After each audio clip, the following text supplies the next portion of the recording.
Hello and welcome to the Education on Fire podcast. The place where we share creative and inspiring learning in our schools.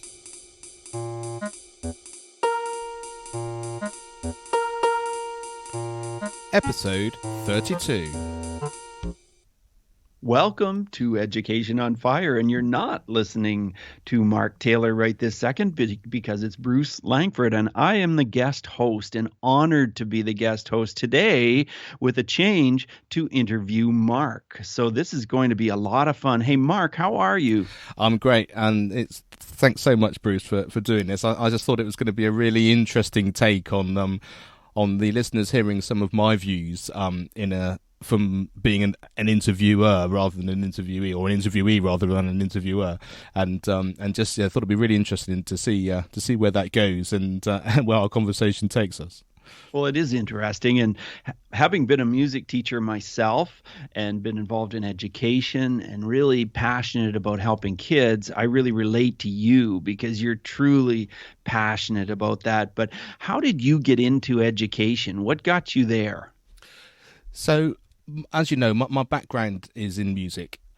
As a professional musician, I went to music college, and as most professional musicians do, they want to give back, and they also want a different income stream as well. And so teaching and education is something that the majority of us do. And so yes, it really was sort of through teaching drums initially in schools, just sort of being able to give back some of my expert experience, both as a performer, but also having been to a music college and studied and got my degree. So that's kind of where it started, and it's just that the more time I was in schools, and I was very lucky to be involved in some schools. For example, there's a school called the Lyceum in London, which has been sold sadly since I was there, but had such an arts focus that I wasn't just there as a drum teacher. I went in and did some whole class music. We were doing samba and African drumming. We were doing compositions, and it was all very cross curricular. We were sort of tying it all in with all the other stuff they were doing, and they were really keen on that. And I suddenly had that sense that it's the feeling that the kids were getting from being involved in music. It wasn't just the fact I was there to teach drums, and being part of that bigger educational parcel was something I really thrived on. And that's kind of where it all sort of started to go from there, really. And then, having as well as done that, created my Rhythmically Speaking education company, which I had for 10 years or so, which was really sort of honed that sense of being able to give schools, a workshop which children really got the chance to feel what it was like to be a musician without having to learn to read music straight off the bat. They got what it felt like first, and then we were able to bring that more academic stuff in afterwards.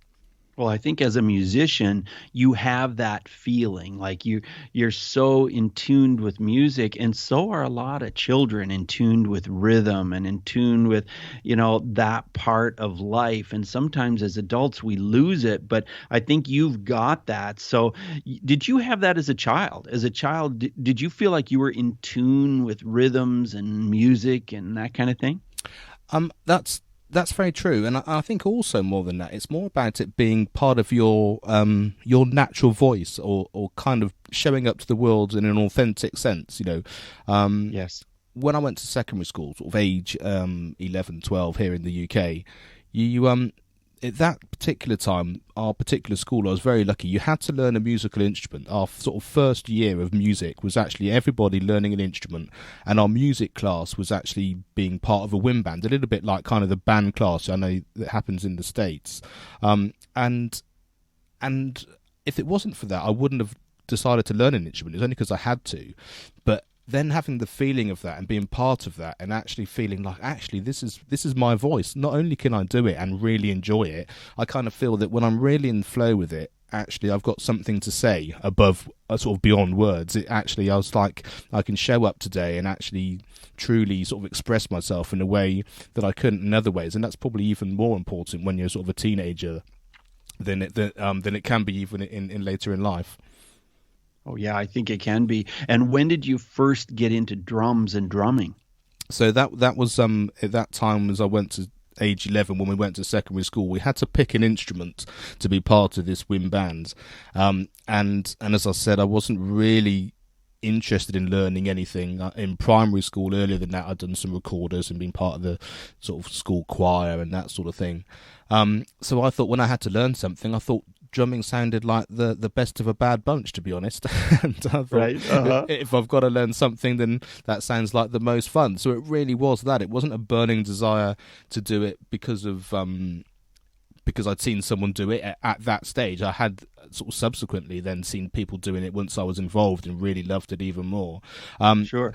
There was, just before we went to secondary school, having sort of done these options and decided what we wanted, we were actually visited by the music department of the school, who did various tests to make sure that what we'd put down, I think we had some kind of aptitude for. So I guess if I'd put down the trumpet but my embouchure wasn't going to be very good, they may well have steered me through. And so having put down the drums, they sort of steered me into sort of rhythm-based things and that sort of thing. And I guess I must have done well enough in that for them to be happy for me to carry on and actually take that as my option. Because of course there were, I guess, a fairly large class, and if everyone had put down drums, they'd have had to have wheedled people down in a certain way. So luckily I was one of the 3 people that was selected to actually carry that forward and take the drums as the actual lesson. So when was the point where you decided music would be a profession and you would become a professional musician, performing and doing all the exciting things that you've done? It really happened, I guess, quite early on after that. Because as I said, the first thing that I noticed was the fact that I felt good about doing it. That was really good. I'd only been learning a year or so, and my then peripatetic drum teacher said, you're obviously really enjoying it. I was obviously asking lots of questions, and he thought I had some potential. And he lived in the city about 15 miles away from where my school was, and he was often finishing his school at sort of 3:15, 3:30, and he'd have a show to go and perform in maybe at 7:30. So he had this sort of time in between, and he very kindly said, look, would you like to have some private lessons? And he did it for what now, sort of looking back, was sort of next to no cost. I mean, it was just like a token gesture, and he was just happy to sort of spend his time an hour or so there and have a cup of tea and give me a lesson and chat to my parents. Sure. And that was really great. But the thing he did was make me get involved in just playing a lot. He wanted me to be involved in lots of the county ensembles that were available in music centres, and he encouraged me to join a local silver band, which is like a sort of a brass band kind of thing. And then every time I got to perform, I really, really liked it. And I was only, I guess, maybe a year and a half, maybe 2 years. And I'd been in this silver band, and there was a concert coming up, and they'd not had a drummer for a long time. So they were really keen to give the band a chance to play stuff they weren't able to do. And they played this piece called Miller Magic, which was a whole lot of Glenn Miller tunes. And the whole thing finishes with the St. Louis Blues March, and of course it's got all the drum solo and stuff at the bottom, and I just loved it. And I thought, if I'm going to do it, I've got to practice it. And I did spend every single day till I knew it backwards, and just thrived every day doing that. And then of course the concert came, and I'd played it so much and I knew it so well. It went really well, and everyone really loved it, and I absolutely loved the feeling of it. And from there I kind of thought, if you're going to do something, then this has to be the feeling. I didn't feel like that about anything else.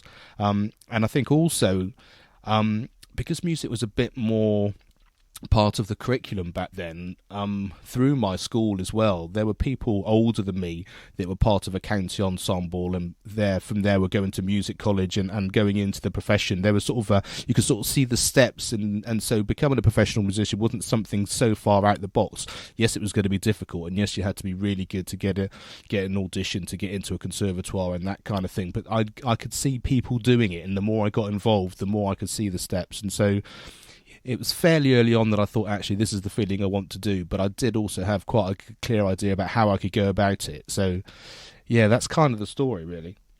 Yeah, well, so then you got started doing professional music. And in the early years, do you ever remember a time when you had stage fright or nerves? You were just really scared with a performance that was coming up?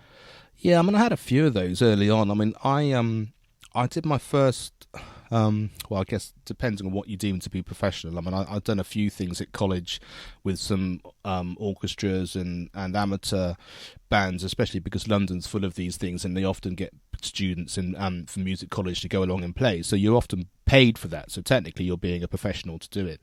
But Sure. at the end of my first year, my timpani teacher said, I've got this this date on Saturday. I don't want to do it. Can you go and do it for me? And that was one of those moments where you think, oh my, okay. So not only am I going to go and turn up and actually play something with what was a very good chamber orchestra, I'm actually effectively going to be you. And the pressure of that and the feeling of that was absolutely huge. And that was quite a big deal. And I mean, it was difficult on the day, but certainly the lead up to it and all of that certainly felt fairly mind blowing, and that was definitely the start of that sort of understanding of kind of suddenly performing and being part of a slightly higher world than I'd been involved in before. And did you have to systematically learn how to not let your nerves affect you? Did you ever have a real problem with stage fright? I mean, there were two or three occasions where I really was so nervous that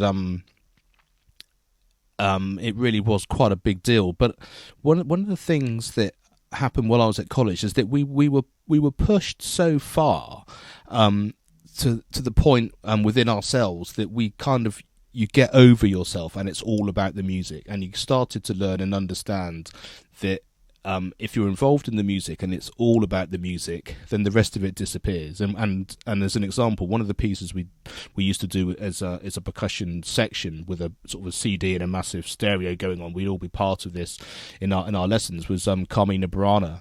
And I remember one of the things we did was just at the very beginning, where everything is going on, there's a sort of ongoing tam-tam quiet note, but it kind of just creates the whole environment of the piece that's go as it sort of starts off. And we just went over this and over it and over it and over it. And the only way you could really get this particular sound out, because you've only literally got a beater and a piece of metal, that's all you're playing. But Right. once you could really get into the music, once you kind of got the sound in your head, and you had to be in that zone to be able to get it, the sound came. And what you then felt, or what I felt anyway, which I think was the point, was the fact that if you're in that particular zone doing that, then everything else disappears. It's just about the music, and then you can play. And that's what we're all about. You know, we want to be in that position where we're really playing, because then the rhythm, the sound, the ensemble, everything comes together, and that's what's really exciting about the audience. So that's kind of the key thing, I think, from that point of view, that sort of got me over that sort of idea of sort of being scared while you're actually performing. Right.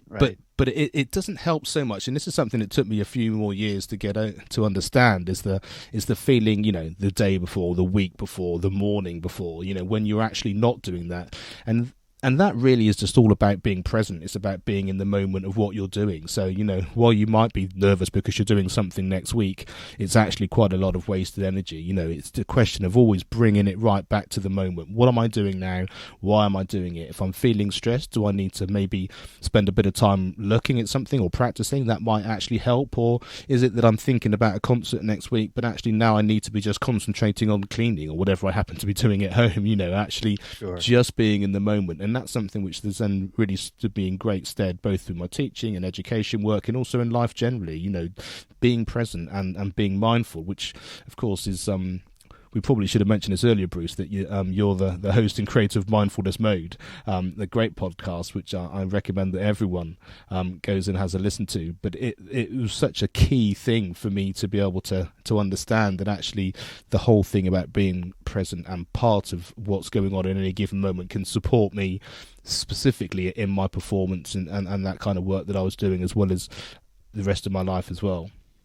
Right. And of course, that's how I met you, is through the Mindfulness Mode podcast. And I interviewed you for the show and found out that you were really adamant about learning to be mindful and making sure that you were calm and focused and grounded. So yeah, that was episode 180, Mark, when I interviewed you. So yeah, anybody wants to listen to it, mindfulnessmode.com/180. You can listen to Mark on that interview. But Mark, here in Canada, I was always a member of the Musicians Union, the Musicians Association, and they would help get me jobs, and I would get to know people, other musicians through that, and sometimes play in ensembles. That's how I got a lot of jobs in the earlier years. How did you get work as a musician, Mark?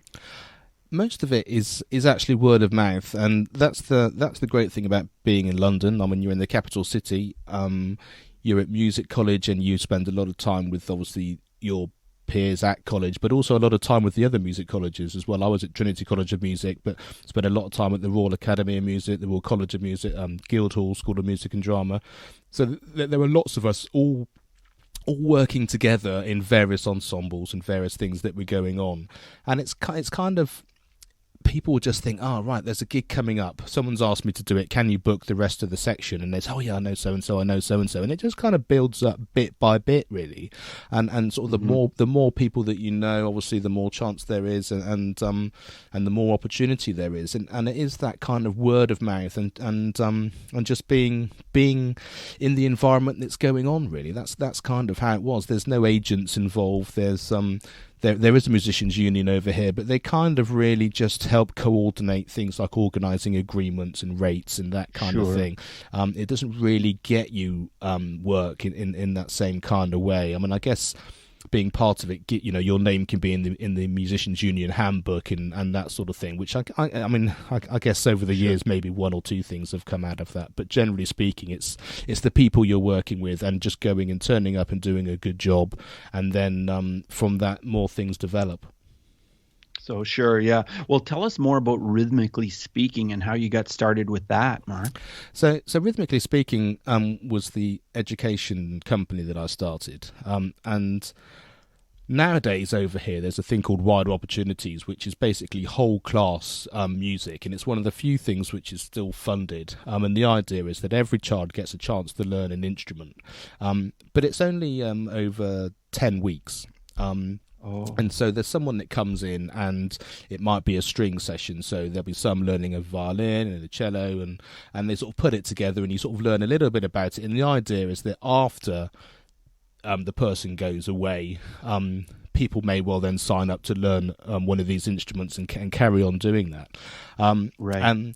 And so before all that was kind of the norm, we created Rhythmically Speaking in the same sort of vein, but was slightly different. Our aim was that we were going to go in and do this whole class music, but it was going to be samba and rhythm based. But we wanted to make it a bit more integral and give something more to the teachers. The idea was that we would go in, we would do a workshop, get all the kids involved in what they involved in the rhythms. We'd teach them the rhythms, we'd show them the instruments, we would leave a resource pack, and then the teacher could then, with the kids over the next 2 or 3 weeks, actually enhance what we'd showed them, you know, and we were able to, you know, we thought if we can teach the children to do this, the teachers certainly would be able to do it, and with our support, either from the telephone and also from all the resource material we left them, and then what we would do was we would then come back a few weeks later, see how they'd done. We would then take the baton up. We'd improve what they'd been practicing over the few weeks so they really understood the phrases that we'd learned. You know, things like that, even if it wasn't just the musical things, some of the knowledge-based stuff that we'd left. And then we put the whole thing together and we'd record it and we'd give them a CD. So that back then, was probably about 2004 we first started that. So, we'd record it and then burn off a CD for them to have. And that was the idea. So it was a chance to give the children a real sense of performance and a chance of putting something together, but also that we were going to give resources to the teachers and support them so that they could have, you know, the next year they might not need us to go in. They could actually do some of these things with the children in their next class. You know, we'd show them how to use the instruments they had in school, and while they might not have a full samba kit, you know, they'd still have a shaker, or they'd have a small drum, or they'd have some, you know, they could make do with what they had. And then, of course, if they wanted us to come back with all the real gear, then that was absolutely great. But it just gave a little bit more of a longevity. And yeah, that was the essence of it, and it was very successful for for quite a long time. And then once this wider opportunities thing came in and the government started funding those things, then there were more options for people to do that, and the funding started to disappear because it was going through a music trust rather than schools getting it from outside sources. So I see that we then started to change a little bit about what we did, and we put on a couple of performances where we had children's choirs singing, and I organised a professional ensemble as well as actually performing. I do a lot of sort of music management, orchestral management as well. So I have a large pool of players that I can get together as anything from a duet all the way through to a symphony orchestra. So I put this ensemble together, and the idea being that we would give them something they couldn't do it in their own school. They would actually learn these songs, come together, and they'd have a real live professional ensemble to sing with, and they were fantastic. And they were great fun, and I think probably the best one we did for that was a World War II themed concert that we did, and that was pretty spectacular, and I think the kids absolutely loved it. And did the schools require that you had any sort of teaching certificate to do any of your work that you did in the schools, including what you did with Rhythmically Speaking? I don't think they probably asked for anything, but I think when we set it up, we had so much information. We made sure that they could understand what our background was. So obviously, right. They knew that I was from a music college. My co-director in Rhythmically Speaking was head of music in a school, as well as being a trumpet player. We'd made sure that all of the stuff worked within the national curriculum. So we kind of, when they came to us, they could immediately see that we were covering everything, which was going to be great for their school, as well as it being a very fun thing for the children to do. Right. And so then you decided to start a podcast later. Tell us about that decision. Yeah, so the podcast, the education thing kept coming and going, and right. And we have 3 children, and so I've been involved in primary education sort of from our eldest back from, I guess, 2005. I think she would have started. And I've seen great things going on in primary schools. I've seen money and budgets come and go. I've seen head teachers come and go. And I've seen some great things happen, and I've also seen how some great things which have been built can disappear really quickly as well, by people having a different focus or taking their eye off the ball, or just different personalities and that sort of thing. And at the same time, I was asked to join the NAPE, which is the National Association for Primary Education, and that was by a lady called Lynn Hannay, who you can hear her interview that I did on the podcast, I think back on episode 001, and she's the chair of NAPE, and she was the director of the school, this Lyceum school in London that I mentioned earlier in the interview. Oh, right. Right. And she asked me to join because she knew my views from obviously having worked with her in the school, and knew what I was about, and that we obviously had a lot in common from that point of view. And through lots of these sort of different worlds that I was mixing in, the one thing that people understood a lot was the fact that we might all agree that the education system isn't necessarily working the best for children. A lot of it's based on kind of Victorian ideas about we need people to be able to work, we need people to think in this way, the whole way the system is actually put down. And while we might like to change it, it's not going to happen overnight. Unless you're the Prime Minister or the Minister for Education or whatever, unless you've got the power to just change it, then it's going to be the same in lots of ways. And also, these things happen from the ground up. The governments take ideas that are already out there and make them their own, and then all of a sudden it becomes the greatest idea that everyone had thought of before.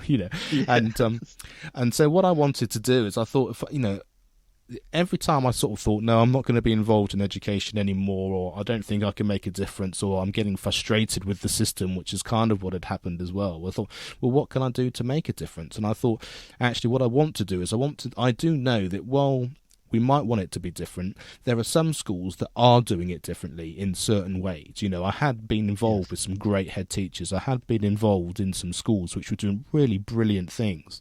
And maybe it's the fact that people don't know, one, that they're available, or two, how to get those resources, or what's actually out there. And you know, with the introduction of the internet and the fact that, you know, you as a teacher, you're no longer just, so, you know, enclosed in your four sort of walls of your school, and that's all you need to know. You know, there are Facebook groups that teachers are involved in, and all manner of things that sort of open their eyes to things that are going on. And I thought actually having a podcast that showed what was going on in a school, whether it was music related, and in the Computing and Ed Tech Season 2 that I did just recently, you know, there were so many free resources out there that just completely, the children were just so excited about doing. And it's not something which you would necessarily come across unless you knew about it, but there are lots of schools that were involved in these sorts of things. And I thought if I can share the great things that are going on, then maybe more of those great things will be encouraged in more schools, and the more you can do that, then the more difference you can make. And so that was the idea for Education on Fire as a podcast, was just to share the stuff that is going on, which is great, and hopefully that would then filter through, and the more people feel that they can actually take action to make that part of their school, whichever they felt was right for their school. You know, there's no right or wrong, but if they heard something they thought, that's a great idea, I wouldn't have thought of that, or I wouldn't have come across that on my own, I can take that to my head teacher, or I can take that into my classroom and make a real difference. And that was the point of it. And I think it's really excellent what you've done on the podcast. I recently listened to Arnav Sharma when you interviewed him, and you know, it's just amazing, you know, what children have created and what they can do, the talent that's out there, and then you just have a way of bringing it to light. But tell us about the 3 seasons that you've put together and how you're basically putting your podcast into chapters. I think that's brilliant. Well, the one thing I know as a teacher is the fact that you can get overwhelmed with everything, and certainly for me, having sort of I'm very keen on the cross-curricular idea. You know, that everything can be pulled together no matter what your topic is or whatever your subject is. Right. But within that, I thought actually having an idea of what we were talking about today, but having those common threads is also important too. So my season 1 was basically setting the scene. You know, it's about what's important as a teacher, and we talked about with Kelly Long on her Inspiration for Teachers podcast. We talked about how technology was helping people as well. We talked a little bit about gratitude, and the Growing with Gratitude with Ash Manuel, who's an Australian, who's got this great organisation going like that, and just sort of the essence of what's important in life, what's important for students and what's important for teachers, and how that's a great starting point for what were you going to do. And then into season 2, through my work with NAPE, I'd been invited with British Telecom over here, and invited to some of their workshops about how technology was being used in schools, and how it was a driving force for the future. And so I thought, well, the computing and ed tech would be a perfect thing to be able to tie all that together. Hence, I was able to talk to them about their Barefoot project and all those things, and the apps for good, and all those things that happened in that particular season. And season 3, which I'm just in the process of recording now, is I wanted to find out what the children thought. It takes everything right back to basics. It's that kind of, as a child at school, what is it that you would create? How would your school day be, and what would your school be? You know, would it be like an open plan loft style idea where you can be working in one corner, you can be exercising in another, you can be playing table tennis, and you know, having that sort of real sense of an umbrella of education, but within that being able to do different things at different times with a certain amount of mentorship and guidance, obviously, from the teachers. But rather than just kind of, I'm telling you now, you need to sit and do maths for 1 hour, and then the bell will go, and then you'll do some English, and then you'll do something else. Actually, just having a much more creative environment about it, and just seeing what the children thought, or whether they like the idea that they have a small classroom and that's what they do, or actually maybe they don't want to do as much exercise as we think they might want to do, or that sort of thing. And so the aim is I'm going to be interviewing some adults, but mostly the children as well, and just seeing, you know, if you could create your school day, what would it look like? How much exercise would you do? How much game playing would you do? How much project-based stuff would you do? How much traditional academic learning would you do? And, you know, and what would your school environment look like? And I think from there, I'm thinking we'll probably get a bit of a theme going across the world, because I've got people from different countries involved in different backgrounds, and just finding out what that actually is what that looks like, and whether there are these themes, and actually whether the future's already out there if we just could find and listen to the people who are actually getting this education in what it is that they want to actually learn in a way that they can do it. Because if they're inspired and want to go to school rather than just having to go to school, then I think their experience will be very different. I think that's excellent, just excellent to find out what the children think. What thoughts do you have for season 4? Do you have any plans for that?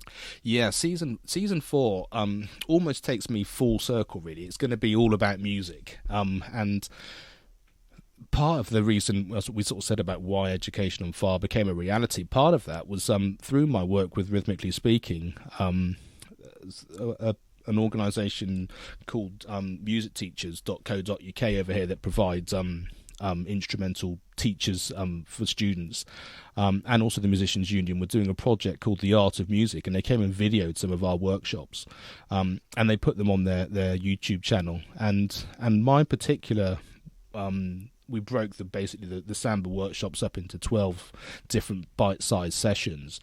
But it was the initial rhythm games that I was doing in these things, which all of a sudden the majority of these clips were getting sort of 5,000 or 6,000 views. But these initial rhythm games, I think now they're over something like 260,000. And I started getting some emails from people saying, "Well, no, that sounds great. How can I do that in my school?" And so I started suggesting and offering advice on those things. And I thought, well, actually, I can do this in music because it's something I've always done. It's something I understand, and sort of going back to your idea about the idea of why it's themed the podcast is the fact that I thought there will be other people who will be in exactly the same boat, but in something that I don't understand. Hence the reason that while the music season, I'll be able to give lots of resources and interview lots of people who've got some great things to offer. In the computing season, I was able to offer lots of advice through the experts that I was interviewing in that particular scenario. My aim is that in the future, when I do well-being and when I do sport and all of these different type of topics, I'll be able to interview those people, and they'll have those skills and they'll have those resources available to help teachers implement them in their schools. So that's kind of the idea of how that all works. So do you go out looking for people to interview, or do they often find you? It's often been a question of a little bit of an inspired email or a conversation that's led to an introduction. It's been fairly organic, I have to say, and the times when I've been inspired to make to follow up on something I've seen maybe on social media or an organisation that I've thought was a really interesting one, when I've reached out to them, they've been really thrilled to be involved. So it's been a real lesson in just following your heart, really, and following what you feel is right. Right. And I don't know why that is. Maybe it's because this is an important path for me, and it's just unfolding as it should, and that's obviously a really important way to live your life, if you can be in that kind of flow. And the more time I spend doing that, the more positivity I get back, and certainly the more response I get from some really great people who are being incredibly supportive and making a real difference. Right. Well, you certainly are making a real difference. And, just what you said about the lesson in following your heart, you really seem to have followed your heart as you've moved through your career from one thing to another. So as we kind of wrap up our interview, do you have any final thoughts that you'd like to share, maybe about something that you're working on, something that's upcoming, or just final thoughts for the listeners? Yeah, I think the one thing I had, which I was never quite sure what it was about, I had this sense that I needed to do something which was big, sort of global, something which was going to make a real difference. But I also had a sense of it needing to be personal. And I think the thing that I found in podcasting is, in that particular scenario, you get both.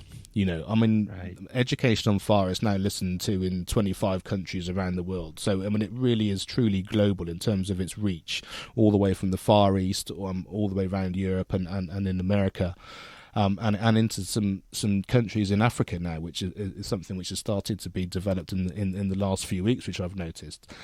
So it's got far-reaching, but it's also very personal as well. It's personal. It's as we are now having a one-to-one conversation. There'll be thousands of people listening to it, but this is a very personal conversation just between the two of us, and it's the combination of both of those things. And just going one step further with that, with the music season that's going to be coming up, I'm gonna use both of those things together. So while I'm going to be interviewing people and offering things that people can download, around the world, sort of musical things which you can use in any environment to support music and being creative in your school, I'm also going to be doing it locally as well, because we're trying to combine it with one of the schools that I teach the drums in locally, which is a secondary school. We're trying to work on how the transition between the primary school to the secondary school can be improved, and music's a really great one of that, because you get to experience the same type of thing in both environments. So we're going to try and work on a way of getting some of the primary schools into the secondary school, getting the children mixed so that you've got the primary and secondary children working together, which is something I've done already in a different school earlier this term. And then giving the staff some support and some resources to help them do that. But then everyone gets a real chance to benefit. Each individual primary school gets more music and more support and more creative environment for their students to work in. And then the secondary school then takes these students when they arrive there at age 11, 12, and they're able then to progress, and the primary school can see the progression into the secondary school. The secondary school has already got an impact on the primary schools as well, and so it's a small project within a handful of schools where I'm living, but actually the essence of it and how it can work will actually work anywhere around the world, I think. And so it's this interesting dichotomy between this sort of global, far-reaching feel, but a very personal feel at the same time, and this is starting to be something I'm really interested in and seems to be really developing for me. Oh, that's great. Yeah, I think it's really important to get the younger children and the older children together, working together, sharing ideas and thoughts and performances. And there's nothing like music to bring kids together. So I think it's wonderful that you're doing that. I know here in Canada, my son, he does a lot in school with music. He plays the saxophone and the clarinet, and he plays the drums as well. So they do things with the other schools in the community also. So yeah, for sure. I think that's really, really wonderful what you're doing. So Mark, it's been great interviewing you today and learning more about what you do, and just keep up your great work with the podcast and helping children in education and adults too. Thanks, Bruce, and I really appreciate your time and your support and everything that I've been doing, and to everyone listening, yes, for your well-being and your support, and check out mindfulnessmode.com, and Bruce has got some fantastic podcasts there that'll help you in your day-to-day support that you need within your school as well. So do go and check those out. Thank you so much, Mark. You have a great rest of your day. Thank you. You too. Cheers, Bruce. Right. Yeah. Bye now. Thanks for listening to the Education on Fire podcast. For more information of each episode and to get in touch, go to educationonfire.com.